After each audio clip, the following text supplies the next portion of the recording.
In this video, I'm going to show you how to turn on a valve manually. So if you don't want to turn on your valve by your controller, or say you just want to turn it on manually to check a zone, to readjust some heads or make sure everything's working, this is how you would do that.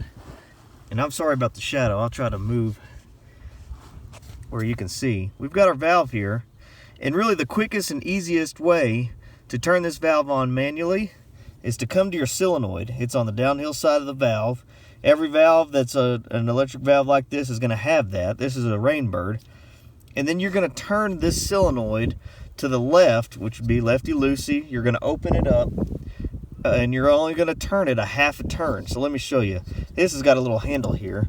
When you turn this, I don't know if you could hear it come on, but we'll raise up here. We've got our sprinklers running over there. See them turn it on. So it's turned on manually.